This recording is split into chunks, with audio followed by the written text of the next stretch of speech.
अवधूत चिंतन श्री गुरुदेव दत्त श्री स्वामी समर्थ. तुम्हा सर्वांचं आपल्या चॅनलमध्ये खूप खूप स्वागत करते आणि आजच्या नवीन व्हिडिओला सुरुवात करते. दिनांक 6 एप्रिल 2025 रोजी संपूर्ण जगभरामध्ये देशभरामध्ये रामनवमी साजरी केली जाणार आहे. रामनवमीच्या दिवशी घरातील सुख समृद्धीसाठी काही विशेष उपाय केले तर प्रभू श्रीरामांचा आशीर्वाद आपल्याला मिळत असतो. तुमच्या घरामध्ये सुख समृद्धीचे योग येतात. काही उपाय जे आहेत ते केल्याने प्रभू श्रीराम यांची कृपादृष्टी सदैव आपल्यावरती राहील. भगवान श्रीराम हे भगवान विष्णूंचे 7वे अवतार मानले जातात. धर्माची पुनर्स्थापना करण्यासाठी त्यांनी त्रेतायुगामध्ये अवतार घेतला होता असं म्हटलं जातं. रामनवमीच्या दिवशी भगवान श्रीराम यांची पूजा अर्चा केल्याने आपल्याला विशेष असे फलप्राप्ती होत असते. या दिवशी देशभरामध्ये जे काही राम मंदिर आहेत त्या राम मंदिरामध्ये भगवान श्रीरामांची पूजा जी आहे तर ती अगदी मोठ्या थाटामाटात केली जाते. तसेच राम जन्मोत्सव साजरा केला जातो. राम जन्मोत्सव रामनवमीच्या पूजेसोबतच काही खास गोष्टी केल्याने अडचणी तर दूर होतातच आणि प्रभू श्रीरामांची कृपादृष्टी देखील आपल्यावर राहते. रामनवमी निमित्त भगवान श्रीरामांची पूजा कशी करावी आणि योग्य मुहूर्त काय आहे हे आपण पाहूया आता.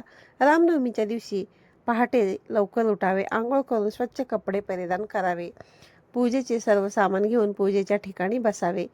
भगवान श्रीरामांच्या मूर्तीला शुद्ध, पवित्र आणि ताज्या पाण्याने अभिषेक घालावे. नंतर धूप, दीप, अगरबत्ती, फुले इत्यादी अर्पण करून पूजा करावी. पंचामृताचा नैवेद्य दाखवण्यात यावा. जर समजा तुम्ही नवरात्रीचे जर उपवास केले असतील तर तुमच्या पूजेच्या साहित्यामध्ये तुळशीचे पत्र जे आहे आणि कमळ जे आहे ते असलंच पाहिजे. त्यानंतर प्रभू श्रीरामांची नवमी पूजा जी आहे तर ती अगदी षोडशोपचारे पूर्ण करावी. खीर आणि फळांचा प्रसाद म्हणून तुम्ही दाखवू शकता. या दिवशी बऱ्याच जणांकडे राम जन्म सोहळा साजरा केला जातो. काहींकडे चैत्र नवरात्री निमित्त कन्यापूजन देखील केलं जातं. चैत्र महिन्यातील शुक्ल पक्षाची नवमी तिथी ही 5 एप्रिल 2025 रोजी संध्याकाळी 7:26 सुरू होते आणि ती 6 एप्रिल 2025 रोजी संध्याकाळी 7:22 असणार आहे. तर बघा, आता रामनवमीच्या दिवशी जर कोणतीही सेवा करणे, उपाय करणे आपल्याला नाही जमले किंवा विष्णू सहस्त्रनाम किंवा रामरक्षा स्तोत्र हे काहीही पठण करण्यासाठी आपल्याला जर जमत नसेल तर या एकाच मंत्राचा जप जो आहे तर तो तुम्ही अगदी दिवसभरामध्ये कधीही करू शकता. हा जप केल्यामुळे तुम्हाला अनन्यसाधारण अशा पुण्याची प्राप्ती होऊ शकते. यामध्ये बघा, रामांचे नाव घेतल्याने माता लक्ष्मी देखील आपल्यावरती प्रसन्न होते. माता सीता जी आहे तर तीच माता लक्ष्मीचा अवतार आहे. म्हणून माता सीतेचा आपल्यावरती जर वरदहस्त असेल तर सदैव तुमच्याकडे माता लक्ष्मीचा आशीर्वाद राहील. जर तुम्हाला शक्य असेल तर तुम्ही कोणत्याही राम मंदिरामध्ये जाऊन या मंत्राचा 108 वेळा जो आहे तर तो जप करावा. श्री राम राम रामेती रामे रामे मनोरमे सहस्रनाम तत्तुल्य श्रीराम नाम वरानने. राम रमेतीचे 3 वेळा जप केल्याने भगवान रामांच्या दैवी नावाचा जप करण्याची शक्ती आणि सामर्थ्य जे आहे तर ते आपल्याला दिसून येते असे मानले जाते. राम नाम जप स्वरूपामध्ये ही एक अशी शक्तिशाली आध्यात्मिक पद्धत जी आहे तर ती मानली जाते. नाम जप किंवा मंत्र जप म्हणून ओळखले जाते.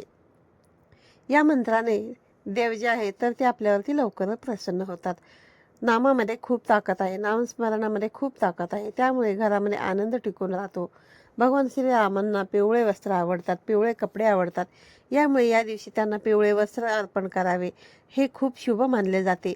रामनवमीच्या दिवशी गोरगरिबांना अन्न, गरजूंना अन्न, वस्त्र, निवारा यापैकी तुम्हाला जे शक्य होईल ना ते तुम्ही दान करू शकता. हे खूप शुभ मानलं जातं.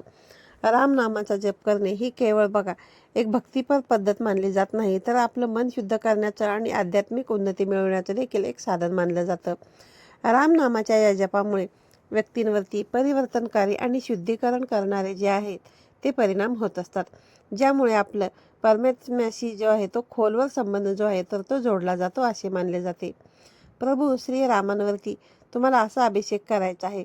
रामनवमीच्या दिवशी स्नान, पूजापाठ झाल्यानंतर घरातील देवघर जे आहे तर गंगाजलाने शुद्ध करायचं आहे आणि एखाद्या लाकडी चौकटीवर किंवा पाटावर प्रभू श्रीराम यांची मूर्ती स्थापित करायची आहे. जर तुमच्याकडे प्रभू श्रीरामांची मूर्ती नसेल तर मग तुम्ही आपल्या देवघरामध्ये असेल जे बाळकृष्णाची मूर्ती असते त्या मूर्तीचा देखील अभिषेक करू शकता. त्यानंतर दक्षिणावर्ती शंखामध्ये तुम्हाला दूध आणि केशर भरून प्रभू श्रीराम किंवा बाळकृष्णांच्या मूर्तीवरती अभिषेक करायचा आहे. असं केल्यामुळे जर समजा तुमचे कोणाकडून पैसे येण्या बाकी आहे आणि ते तुम्हाला मिळत नसतील, कुठे तुमचे पैसे अडकलेले आहेत, तर ते पैसे तुम्हाला लगेच मिळतील. तसेच तुमच्या घरातील सुखसुविधांमध्ये देखील वाढ होऊ शकेल. त्याचबरोबर तिसरी गोष्ट, घरातील शांतीसाठी उपाय. कुटुंबामध्ये वारंवार वादविवाद होत असतील, क्लेश होत असतील, त्यामुळे तुमच्या घरातील सुख शांतीचे मार्ग बंद झाल्याचे तुम्हाला जर वाटत असतील, तर रामनवमीला आहे ना तुम्ही हा उपाय नक्की करा. राम दरबारासमोर म्हणजे रामांच्या समोर तुम्हाला तुपाचा दिवा किंवा तेलाचा दिवा जो आहे तर तो लावायचा आहे आणि प्रभू श्रीरामांसमोर बसूनच तुम्हाला श्रीराम जय राम जय जय राम, श्रीराम जय राम जय जय राम या मंत्राचा तुम्हाला 108 वेळा जप करायचा आहे. यामुळे आपल्या घरातील शांतता जी आहे तर ती कायम टिकून राहण्यास मदत होईल. रामनवमीच्या दिवशी या उपायाने होईल तुमची इच्छापूर्ती. तर आता उपाय बघा. रामनवमीच्या दिवशी श्रीरामांची पूजा करत असताना राम भक्त हनुमानजी यांचे नक्कीच तुम्हाला नामस्मरण करायचे आहे. पवित्र मनाने तुम्हाला हात पाय स्वच्छ धुवून घ्यायचे. भगवान रामांची मूर्ती किंवा फोटोंच्या समोर ध्यान करून तुम्हाला बसायचं आहे.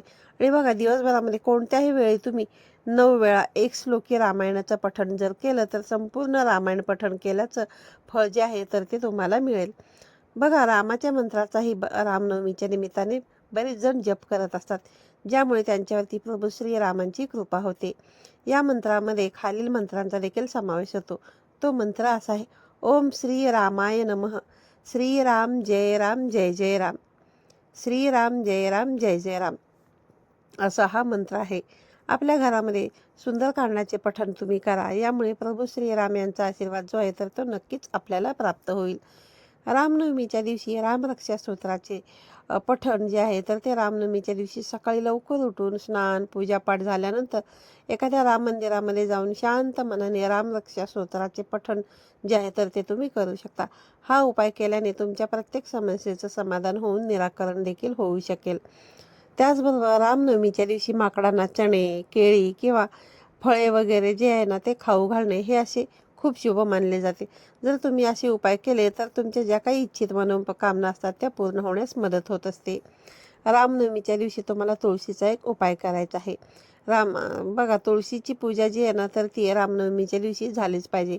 कारण तुळस जी आहे तर ती आपण तिला लक्ष्मी स्वरूप मानलं जातो आणि लक्ष्मी जी आहे ती सीतेचं रूप आहे. आणि त्यामुळे संध्याकाळी प्रदोष काळामध्ये तुळशीसमोर दिवा तुम्हाला लावायचा आहे. तुळशीला 3 प्रदक्षिणा घालायचे आहेत. असे म्हटले जाते की भगवान श्री हरी विष्णूंना तुळस जी आहे तर ती अतिशय प्रिय आहे आणि भगवान श्रीराम म्हणजेच विष्णूंचा अवतार आहेत. त्यामुळे या दिवशी जर तुम्ही तुळशीच्या संदर्भातील उपाय केले तर प्रभू श्रीराम जे आहेत तर ते तुमच्यावरती नक्कीच प्रसन्न होतील. तुमच्या घरामध्ये एकता आणि सुख समृद्धी जी आहे तर ती वाढीस लागण्यास मदत होईल. रामनवमीला 7 प्रकारच्या धान्याचा नैवेद्य जो आहे तर तो दाखवावा असे म्हटले जाते. रामनवमीच्या दिवशी भगवान श्रीरामांना 7 प्रकारच्या धान्याचा नैवेद्य आपल्याला अर्पण करायचा आहे. यामुळे तुमच्या घरातील धान्य जे आहे तर ते वाढीस लागेल. रामनवमीच्या दिवशी तुमच्या घरी आलेली कोणतीही व्यक्ती जी आहे तर ती रिकाम्या हाताने परत जाणार नाही याची काळजी तुम्हाला विशेष करून घ्यायची आहे. रामनवमीच्या दिवशी कमीत कमी एका प्रकारचं धान्य करा. यामुळे तुमच्या घरातील धान्याचं कोठार जे आहे तर ते सदैव भरलेलं राहील आणि माता लक्ष्मीचा सहवास जो आहे तर तो तुमच्या घरामध्ये अखंड नांदेल.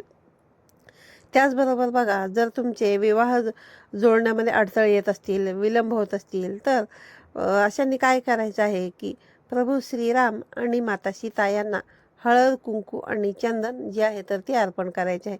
जर तुम्ही असं केलं तर तुमच्या विवाहामध्ये ज्या काही अडचणी वगैरे येतात ना तर त्या अडचणी दूर होण्यासाठी मदत होत असते. त्याचबरोबर धनप्राप्तीसाठी किंवा तुमचा बँक बॅलन्स वाढवण्यासाठी म्हणून रामनवमीच्या दिवशी घराच्या मुख्य उंबरट्यावर म्हणजेच घराच्या मुख्य दरवाजासमोर तुम्हाला 11 दिवे जे आहेत ते लावायचे आहेत. हे दिवे तुम्हाला नक्की लावा, कारण आरोग्यासाठी हे खूप महत्त्वाचे मानले जाते. घरातील बघा कोणत्याही सदस्यांचे आरोग्य जे आहे ते बघा सतत जर बिघडत असेल रामनवमीच्या संध्याकाळी घरातील दुसऱ्या सदस्यांनी हनुमानांच्या मंदिरामध्ये जावे आणि त्या ठिकाणी अगदी मनापासून हनुमान चालीसाचे पठण करावे. आजारी व्यक्ती लवकर बरे होण्यासाठी मनापासून प्रार्थना करण्यात यावी.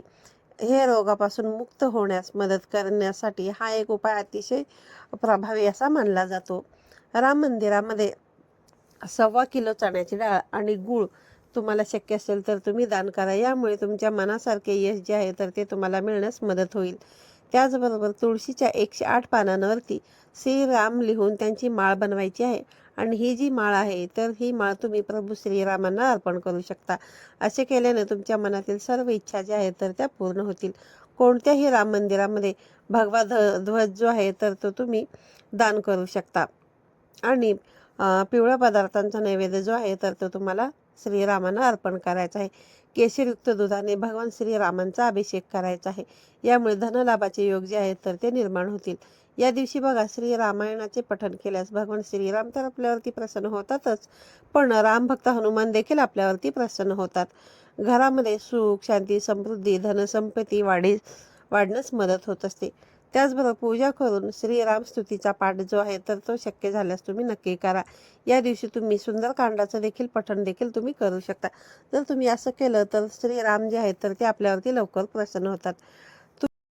त्याचबरोबर तुम्ही दक्षिणावर्ती शंखाने सुद्धा श्रीरामांचा अभिषेक जे आहे तर ते करू शकता. हे सर्व तुम्हाला सर्व प्रकारच्या अडथळ्यांपासून मुक्ती मिळवण्यासाठी नक्कीच फायदेशीर ठरेल. तुमच्या सुखी आणि वैवाहिक जीवनासाठी तुम्ही रामांसह माता सीतेची देखील या दिवशी पूजा नक्की करा. यामुळे तुमचे वैवाहिक जीवन जे आहे तर ते आनंदी राहण्यास मदत होते. तर आजच्या व्हिडिओमधून सांगितलेली माहिती तुम्हाला आवडली असेल तर व्हिडिओला लाईक करा, शेअर करा. हा व्हिडिओ जास्तीत जास्त तुमच्या मित्रपरिवारांसोबत आणि नातेवाईकांना शेअर करा. पुन्हा भेटूया अशाच एका नवीन आणि माहितीपूर्ण व्हिडिओमध्ये. तोपर्यंत सर्वांना श्री स्वामी समर्थ.